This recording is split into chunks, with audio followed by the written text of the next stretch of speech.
하나님은 저와 여러분을 사랑하십니다. 별 감동이 없으시네요. 하나님 우리를 사랑하신다는데 별 감동이 없으시다. 예. 여러분, 하나님 얼마나 나를 사랑하십니까? 그 사랑의 증거가 뭐죠? 바로 예수님의 십자가죠. 예수님이 십자가에서 죽어주심으로 말미암아 우리의 모든 죄를 용서해 주시고 우리를 구원해 주셨습니다. 이보다 더 큰 사랑이 어디 있겠습니까? 뿐만 아니라 우리 예수님은 약속하신 대로 3일 만에 부활하셨습니다. 그래서 예수님의 부활이 나의 부활이 되는 은혜를 우리에게 주셨습니다. 그리고 40일 동안 이 지상에 머물러 계시다가 40일 뒤에 저 하늘로 올려지셨죠. 그래서 그 하나님이, 예수님이 하늘로 올려지심으로 말미암아 우리에게 어떤 축복을 주셨습니까? 이제는 우리의 눈을 들어서 이 땅에 괴롭고 고달픈 인생길을 살지만 천국의 소망을 주셨습니다. 뿐만 아니라 또 다른 보혜사 성령님을 보내주셨습니다. 그 성령님의 도심을 힘입어 이 땅에서도 천국 시민으로 살아갈 수 있는 기쁨을 허락해 주셨습니다. 뿐만 아니라 지금도 하나님 우편에 우리 주님이 앉으셔서 우리를 위하여서, 연약한 우리를 위해서 지금도 쉬지 않고 기도하고 계십니다. 그럼 얼마나 감사한 일입니까? 그런데 예수님은 이렇게 승천하시면서 그냥 올라가신 것이 아니고 우리에게 귀한 약속을 말씀을 주셨습니다. 사도행전 1장 11절에 보니까 너희 가운데서 하늘로 올려주신 예수는 하늘로 가심을 본 그대로 오시리라 라고 말씀하셨습니다. 바로 재림을 우리에게 약속하신 것이죠. 예수님은 반드시 다시 오십니다. 예수님이 오신다는 초림의 약속이 이미 이루어진 것처럼 다시 오신다는 약속도 반드시 이루어질 줄 믿습니다. 아멘. 이것을 믿는 신앙이 한번 따라합시다. 재림신앙. 이 재림신앙이 얼마나 중요하냐면요. 우리 믿음의 선배들 가운데 우리 손나원 목사님처럼 많은 핍박과 고난을 당했던 사람들이 있습니다. 예수 믿는 것 때문에 옥에 갇히고 또 온갖 핍박을 당했던 그런 분들이 계시는데요. 우리 손나원 목사님이 그 옥고를 치울 때, 힘들 때 불렀던 노래가 뭡니까? 좀 전에 불렀던 주님 고대가입니다. 그 주님 고대가의 가장 핵심적인 가사는 뭡니까? 오 주여 언제나 오시렵니까? 예수님이 오시기를, 다시 오시기를 그렇게 원하고 바라고 기도하신 것이죠. 그렇다면 우리 믿음의 선배들 또 우리 손양목사 같은 분들이 그토록 예수님이 다시 오시기를 간절히 기다린 이유가 무엇이겠습니까? 그 이유는 바로 그날이 우리를 대적하고 괴롭히는 마귀를 포함한 모든 원수가 심판받는 날이기 때문입니다. 오늘 본문 30절에는 다시 오시는 예수님의 모습이 나옵니다. 30절 그때의 땅의 모든 족속들이 통곡하며 그들이 인자가 구름을 타고 능력과 큰 영광으로 오는 것을 보리라. 아멘. 여러분, 예수님이 처음 이 땅에 오셨을 때는 어떤 모습으로 오셨어요?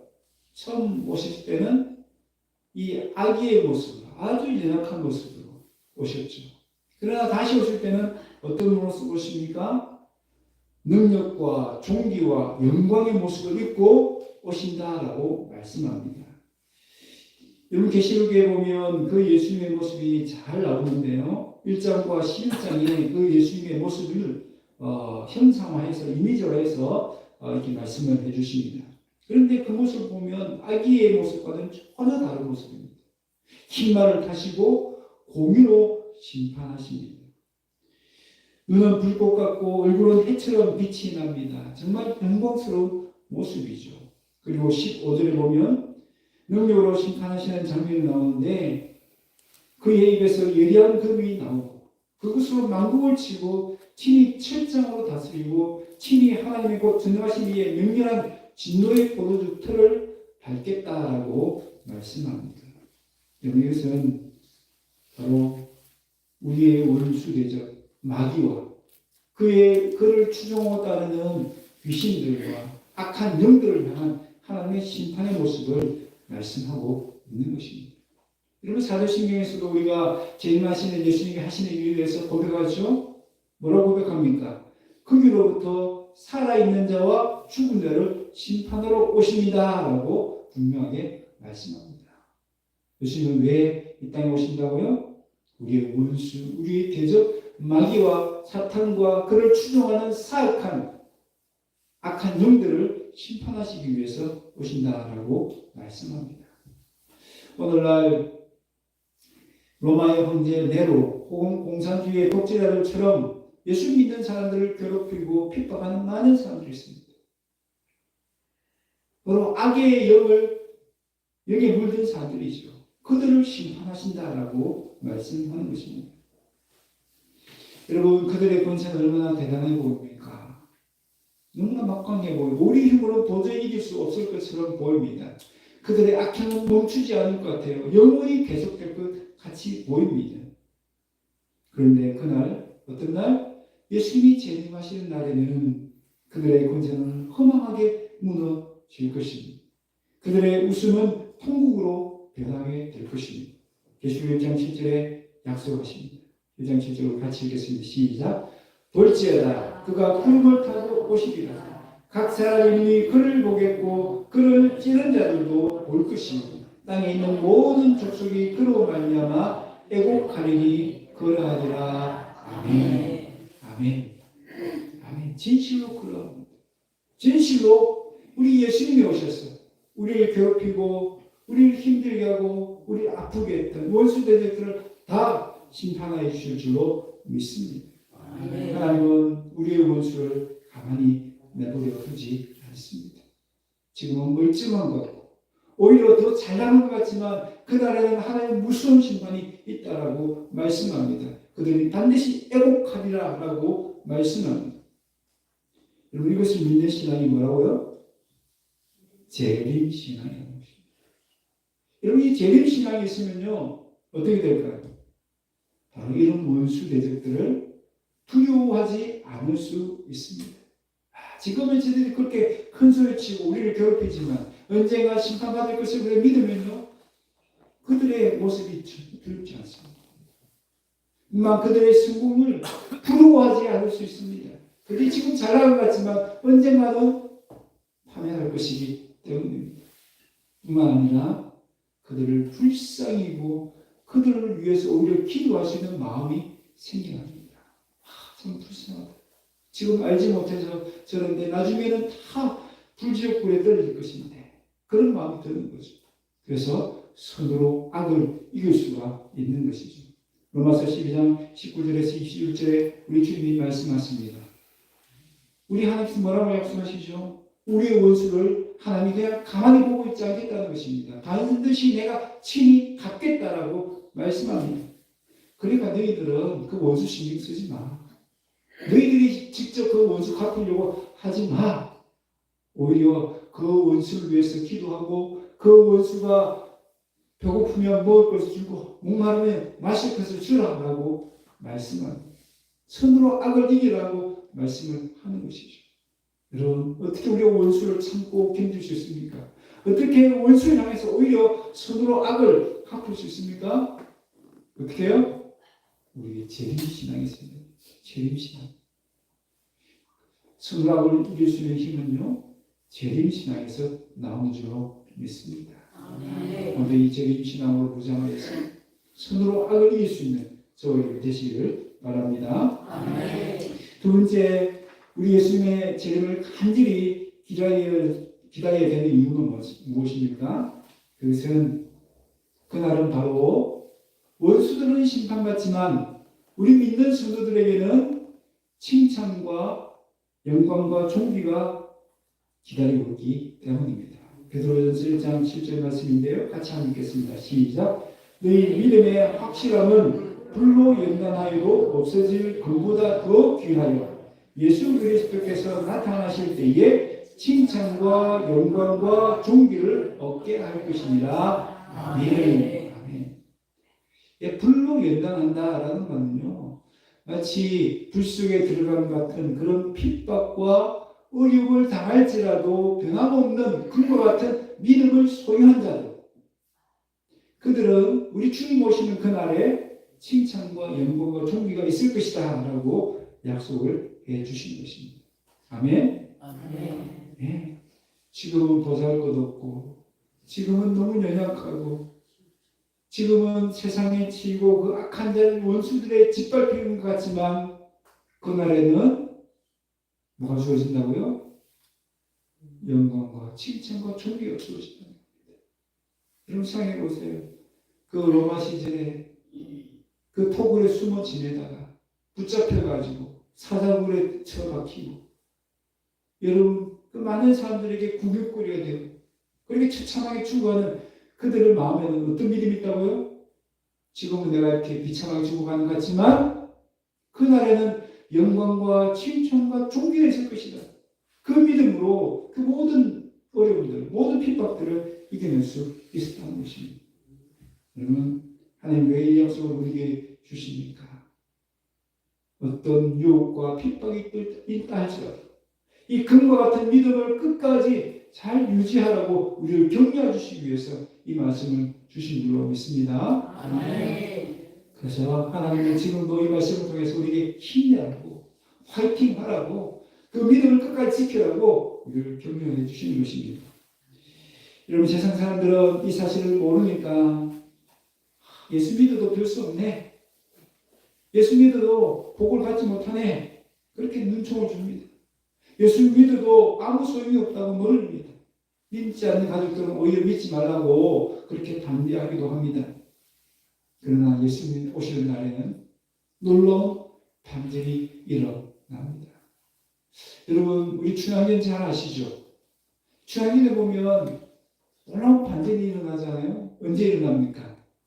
수월로 떠났던 그 이몽룡이 돌아올 때, 감옥에 갇혔던 춘향이는 풀려나고, 그 춘향이를 괴롭혔던 변사또는 파면하지 않습니까? 여러분, 이런 장면을 볼 때 어떤 마음이 듭니까? 너무 통쾌한 마음이 들지 않습니까? 여러분, 언제 이런 일이 일어난다고요? 예수님이 오시는 그날에 그런 일들이 일어나게 된다는 것입니다. 하나님 지금 놀라운 반전 드라마를 준비하고 계십니다.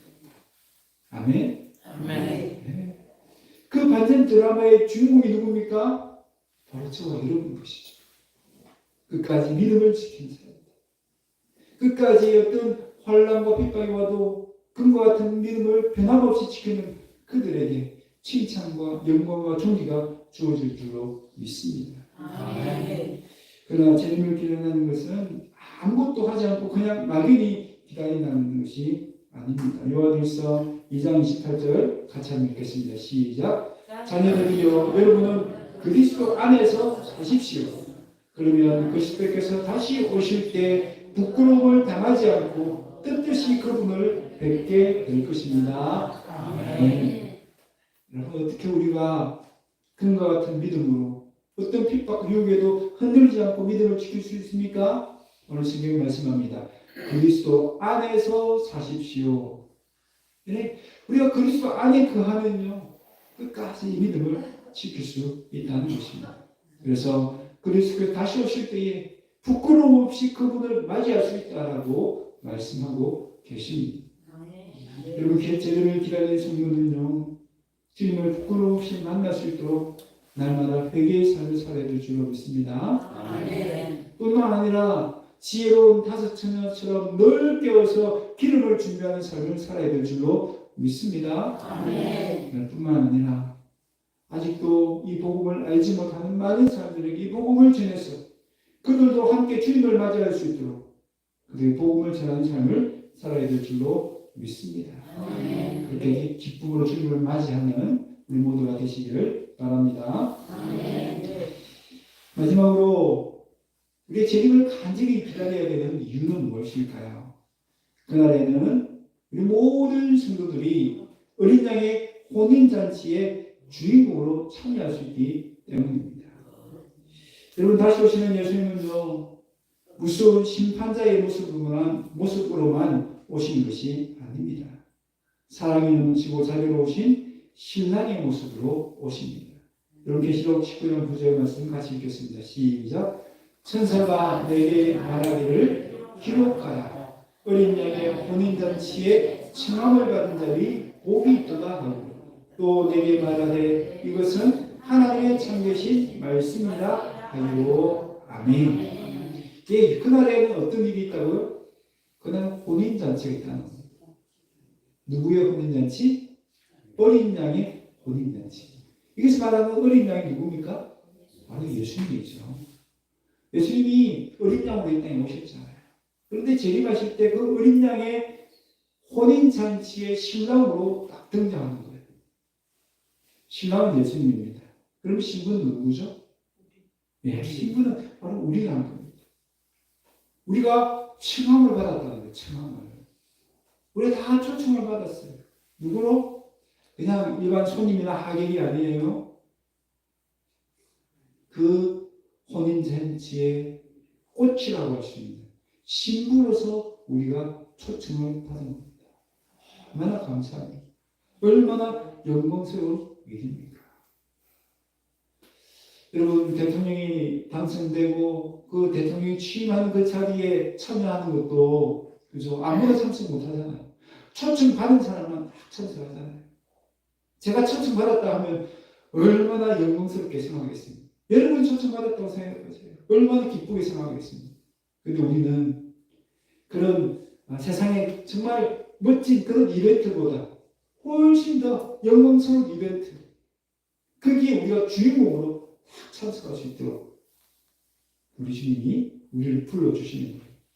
얼마나 감사한 일입니다.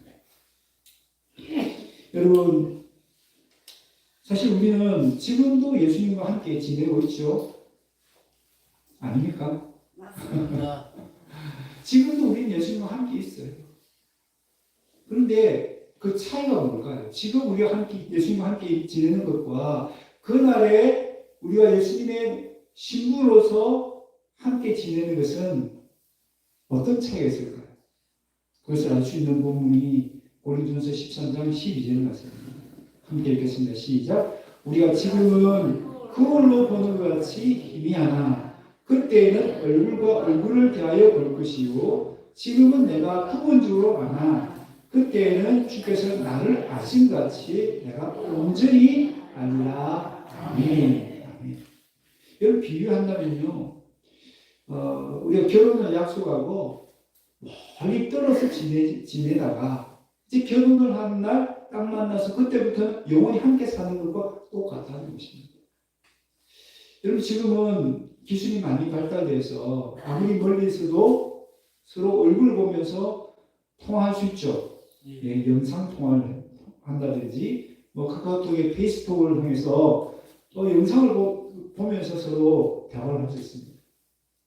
그것도 참 많이 발전되어서 얼마나 좋은 일입니까? 그러나 서로 만질 수 없고 또 서로 접촉할 수 없고 정말 실제적으로 만나는 것하고는 전혀 차이가 많이 있지 않습니까? 여러분, 예수님 다시 오시는 날 우리가 그 혼인잔치에 참여해서 거룩한 신부로서 우리 주님을 만나는 날은요, 영상통화하고 만나는 것과는 전혀 다른 것이죠. 실제로 주님과 만나고 그분의 품에 안기고 그분의 얼굴을 직접 볼 수 있고, 그럼 그보다 더 큰 영광, 더 큰 기쁨이 어디 있겠습니까? 정말 그 사랑의 깊이 그 친밀함 속에 들어갈 수 있는 그날이 어떤 날이라고요? 바로 주님이 오시는 날. 여러분, 그보다 더 큰 축제의 날이 어디 있겠습니까? 여러분, 우리 동네에도 가끔가다 축제가 많이 일어나잖아요. 많이 하잖아요.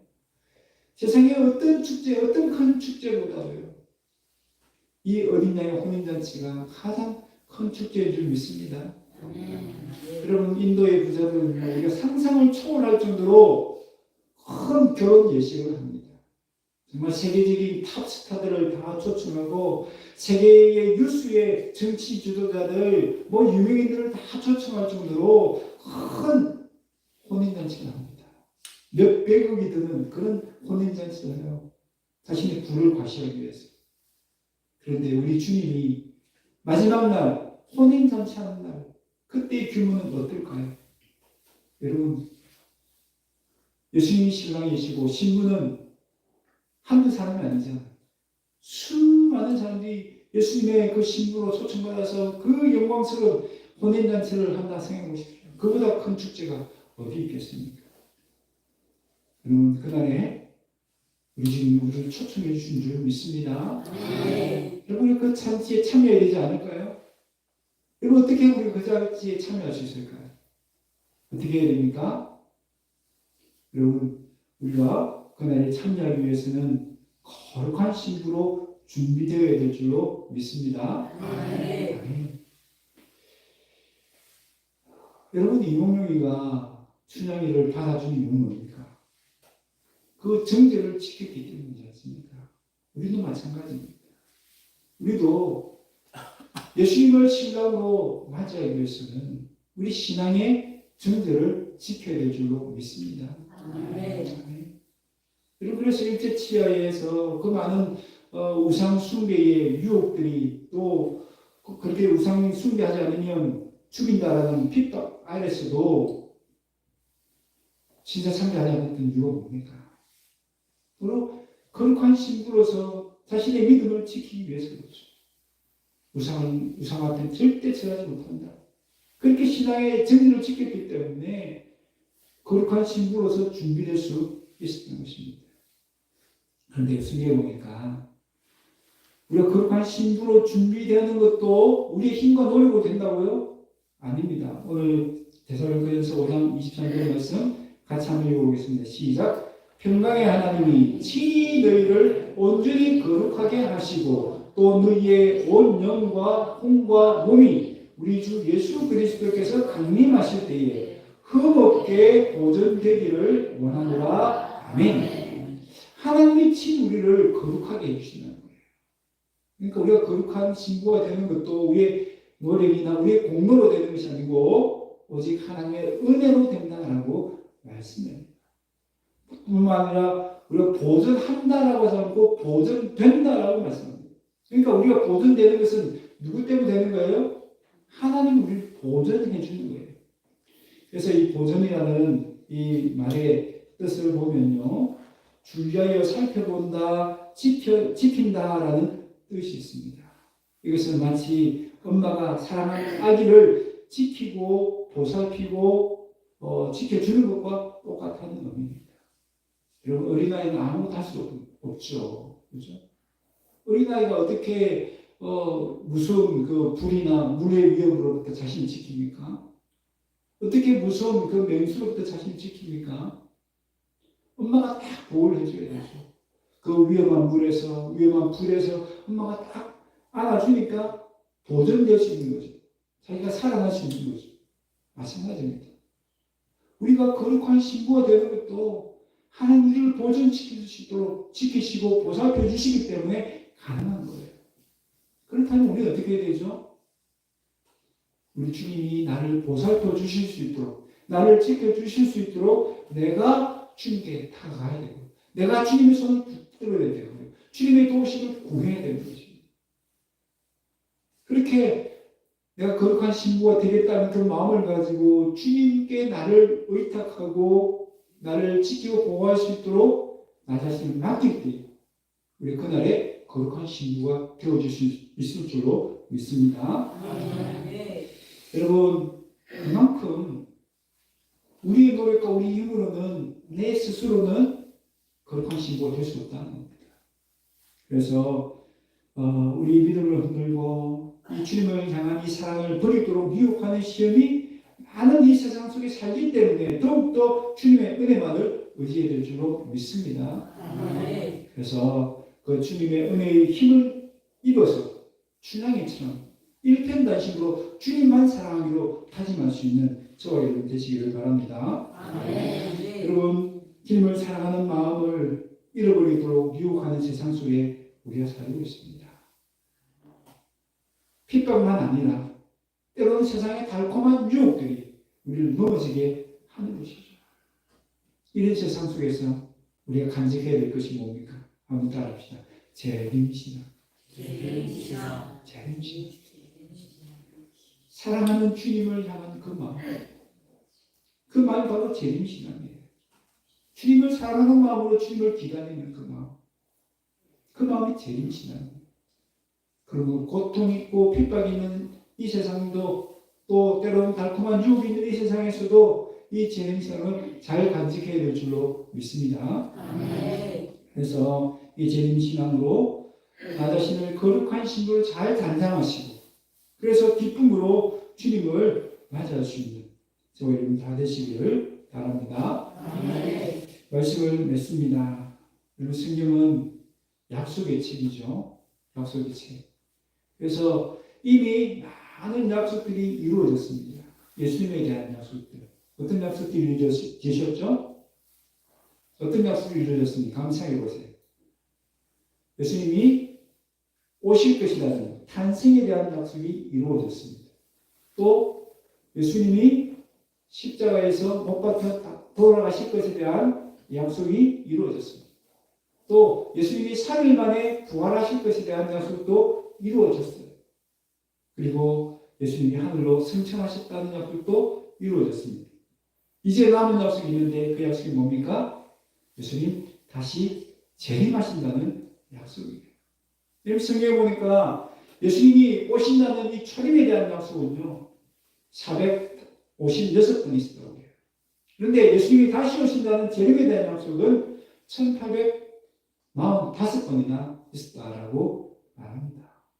그렇다면 예수님이 초림으로 오신 것이 사실이기 때문에 예수님 다시 오실 것은 더 분명하지 않겠습니까? 아직 이루어지지 않았다고 해서 마치 이루어지지 않을 것처럼 우리가 착각해서는 안 됩니다. 이미 이루어진 그 약속을 바라보면서 반드시 이루어질 그 약속을 기대해야 될 줄로 믿습니다. 아멘. 네. 여러분 어저께 지진이 우리 저 일본 쪽에서 일어났는데요. 평상시에 그런 지진이 일어날 것이다 우리가 잘 생각하지 않잖아요. 이상 속에 살기 때문에 우리가 지진이 일어날 수 있다고 알긴 알지만 머리는 알지만 이상 속에처럼 살면 그런 일이 일어나면 깜짝깜짝 놀라지 않습니까? 마치 일어나지 않을 일이 일어나는 것처럼 놀라기는 하는데요. 그러나 반드시 일어나죠. 그죠? 이 불의 고리에 속해 있기 때문에 언젠가 또 다른 지진들이 일어날 것입니다. 우리가 압니다. 머리로 아는 것과 또 우리가 실제로 아는 것은 이렇게 큰 차이가 있어요. 그러니까 마치 재림신앙은 우리가 가지고 있어요. 머리로는 다 알고 있어요. 근데 실제로는 우리가 잘 그것을 생각하지 않죠. 일상 속에 살면서. 그러니까 우리가 지금 재림신앙으로 잘 살지 못하는 거예요.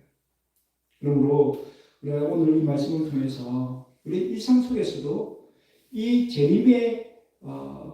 재림하신다는 이 믿음을 결코 잃어버리지 않아야 될 줄로 믿습니다. 아멘. 그래서 우리의 시선을 그 재림하시는 그날 딱 못 박아둬야 될 줄로 믿습니다.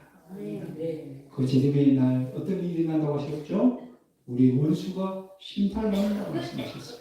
그 재림의 날에는 믿음을 잘 지킨 우리 성도들에게 놀라운 영광과 칭찬과 종교가 있다라고 약속해 주셨습니다.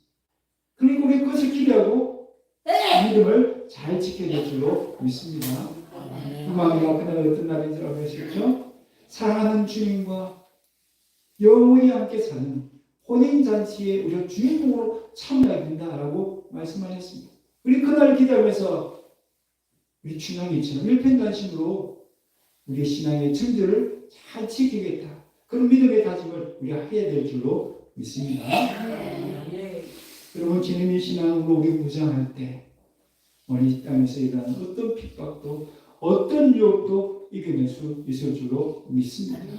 이 재림으로 신앙을 무장할 때 우리의 원수까지도 사랑하고 용서하고 선으로 악을 이겨낼 수 있을 줄로 믿습니다. 그래서 다시 오시는 그 주님을 기쁨을 맞이할 수 있는 저와 여러분 다 되시기를 주의 이름으로 축원합니다. 이 시간 이 말씀을 기억하시고